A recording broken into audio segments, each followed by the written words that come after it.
Cheers from Japan, I'm the Tokyo Toy Bastard, and today we're going to be talking about mostly vintage Japanese Omake toys. Now, this is just a little selection of some that I'm going to be drawing from. I've got a bunch of other ones, but not nearly my entire collection. I just kind of wanted to go through the history of them, show some from various decades, and talk a little bit about each one, and see if you guys like it, and if you do, then, you know, I've got more coming. Anyway, let's talk brief history and what is Omake. Omake means bonus. So essentially, these would be toys that you would get as a bonus for either going somewhere like the doctor or the dentist, or a bonus in your chocolate or snack that you purchased here in Japan. So we'll be taking a look at a little bit of both. And real quick, I did want to show an example of one kind that you would find at like a Japanese doctor's office back in the 1970s. Here you've got this one right here. It's basically kind of like a knockoff Pluto that's got a little weight with a string around him, and basically if you put him on the table and let this hang off the side, it would drag him across and cause his legs to move with the friction and the weight and make him look like he's walking. But stuff like this is the kind of thing you could probably find in a lot of other countries too. A lot of these toys are manufactured in China. So, but I like this one a lot because it's got this cool Japanese header card, and you know, it's very of the era. But yeah, most of these other ones here you would find packaged with candy, and I don't have a whole lot of the original boxes. Those are something that's rather rare. And most of the ones I have here are fairly attainable, not quite as rare as some of the other ones.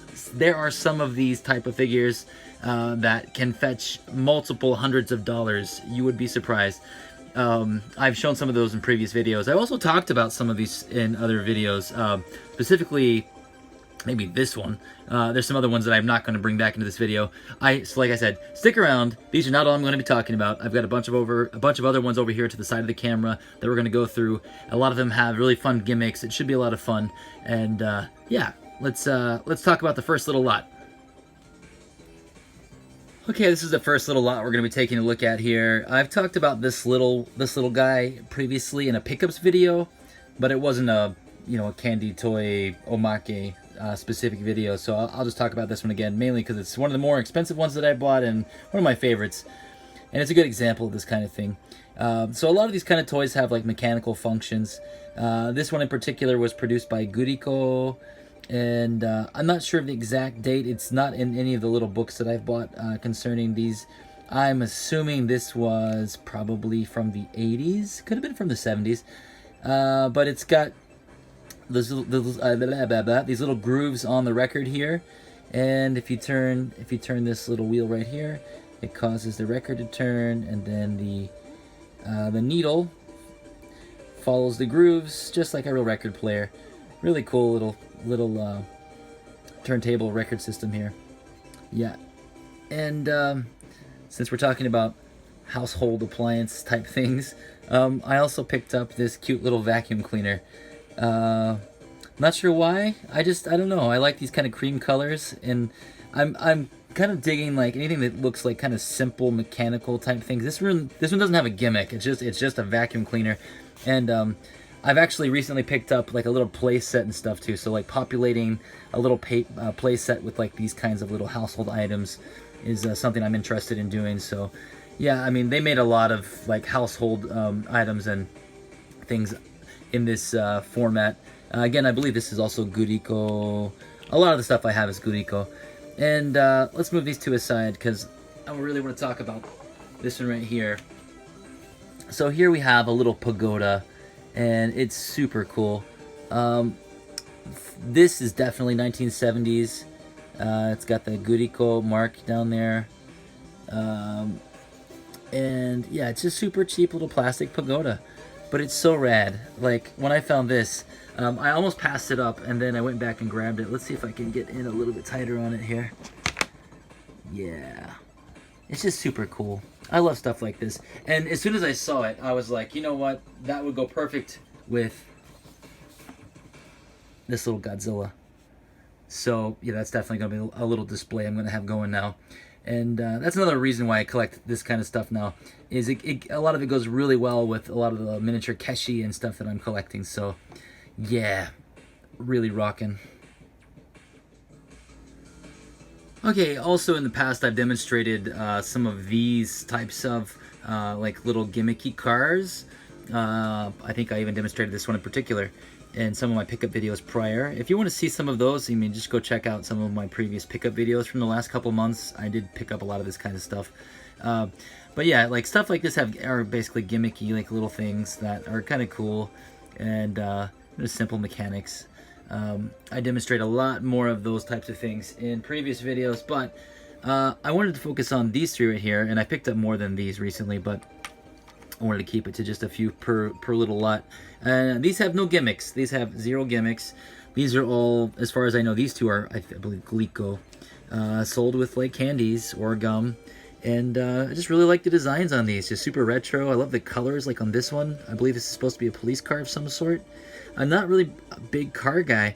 Never really even collected car type stuff. I've got a few cars and vehicles, but something about these really cheap, brightly colored cars is just really stands out to me. You can see the Gurico mark here, and yeah, it's just cheap, simple stuff like this. I'm really digging it, and the colors are basically what sells these to me.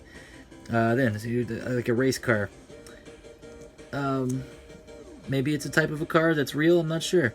I like a little sculpted engine details and stuff. This is interesting. We have Glico written in English. So this is probably from a later line. I'm not sure. I'm not sure if there was a year that they switched up from writing it in Japanese and katakana to writing it in English. Either way, these are basically that's a new word. These are basically 90s, from the 90s, early 90s, and this one as well. This is so fucking cool. This is a motorbike. It's very like Akira-esque, very cyberpunk. Love the gold and black with the yellow. Yeah, and the rolls, you know. There's no gimmick. These are just cool little things. It's just really cool. I love stuff like this. Okay, here we have something a bit more modern. This is from the 2000s, but since we were talking about cars, if you're going to show it, one example of a car. This is a Chorokyu car, and Chorokyu are not normally Omake toys or bonus toys, but this one was. This was some kind of collaboration with Lamborghini and Wanda Coffee. There's Wanda Coffee mark on the bottom. Wanda Coffee does do a lot of Omake stuff. They'll have their coffee bottles, and they'll have a little plastic packet that's around the lid that usually contains a small little item like this. And I'm not, like I said, I'm not really a car collector. I just bought a big bag of Chorokyu cars. This was one of the ones in there. I've got a bunch more. I just figured to talk about one, and I thought that this one was really cool, mainly because like the design of this looks really awesome. I do have some Chorokyu cars. Maybe I could do a Chorokyu review video at some point, but it's got doors that open up like that. Not suicide doors, but what are the ones that open up like this? No, the DeLorean doors open up like this, right? And then the suicide doors open the other way. Anyway, like I said, I'm not a car guy. But I do think that's awesome. So, that's a keeper. And all Chorokyu cars are pullback. Alright, actually, that just made me realize that I actually had a couple more little Chorokyu style promos that I hadn't taken out yet, and I was like, oh, I might as well just talk about them. They're Batman related. So here we've got the 1989 Batmobile, and this was also a coffee premium, but I can't remember if this was Wanda or if this was another like boss or something. Well, anyway, this one doesn't have the Chorokyu licensing on it, and I had the packaging of this somewhere, but I can't remember where I put it. Anyway, these are really rad. And then you've got it here with the armor on it as well, with chrome and whatnot. And again, these are both made in that Chorokyu style, so super deformed, and they're both pullbacks.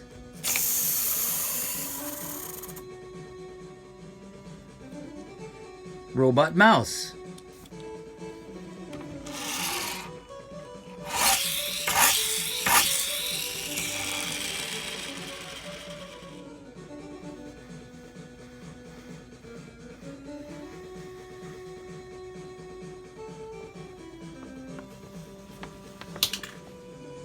No comment on this guy. Here's another modern one. I've got Flying Ultraman that also swims because he's got paddles. I believe this was with coffee as well.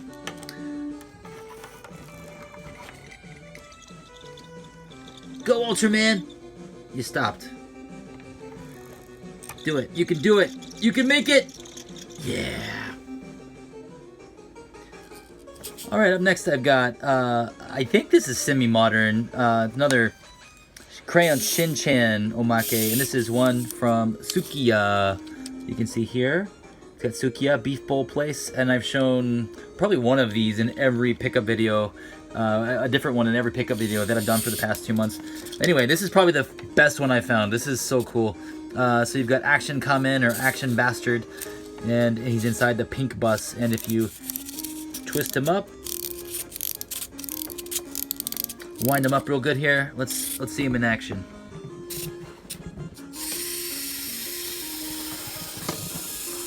Amazing.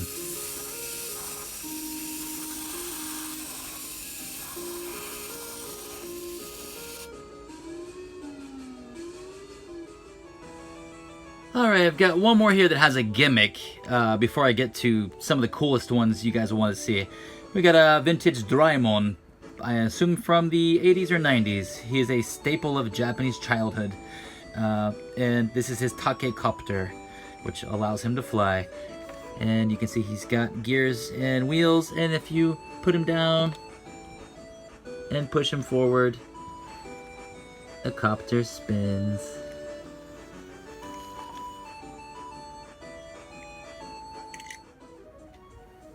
Okay, we're getting close to the end of the video here. Just got a few more things I wanted to show you guys. If you watched my last video where I reviewed the kind of the bootleg knockoff Takara Microman Diaclone type stuff, these guys fit in right there.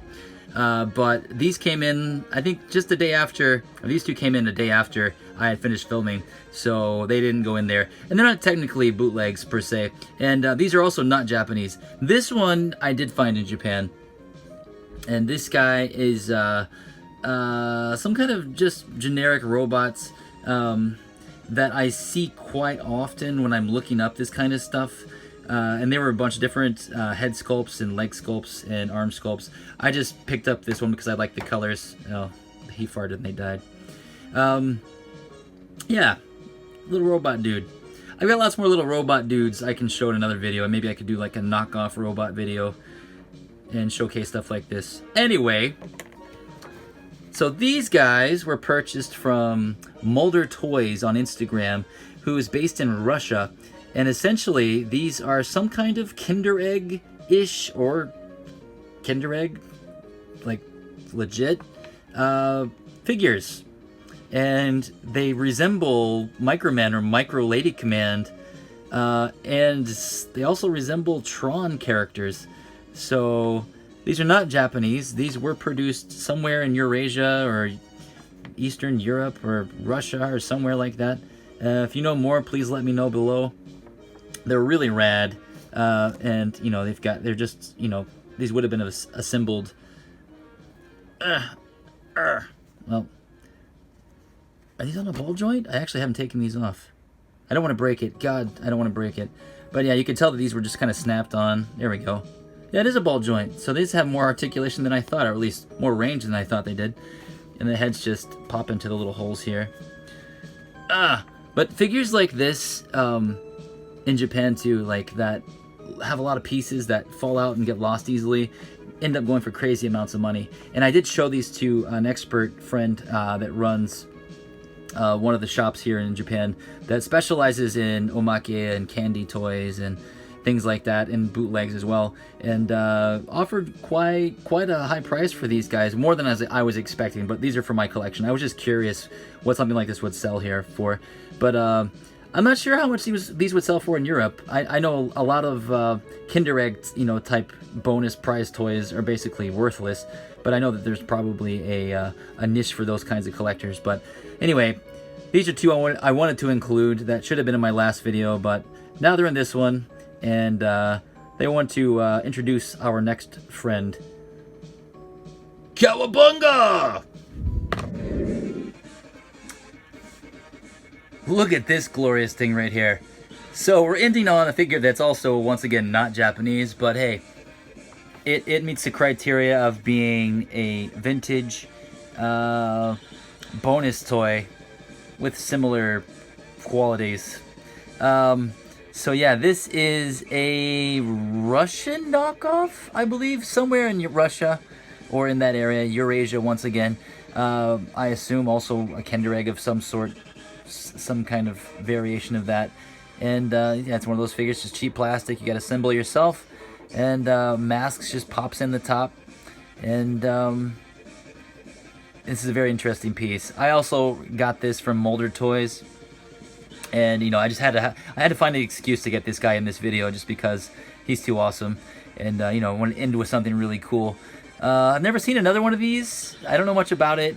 If you know something about this figure, please let me know in the comments below. But yeah, that's it. I just wanted to show you this guy.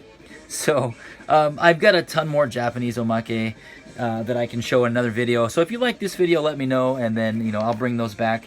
But I do want to let you know I am on a 9-day holiday right now, so I will be making a few more videos this week. There are going to be many kinds of videos. I'm not going to just be doing one format, so stick around for those. Let me know what you want to see, and until then, blah, blah, blah, blah, blah.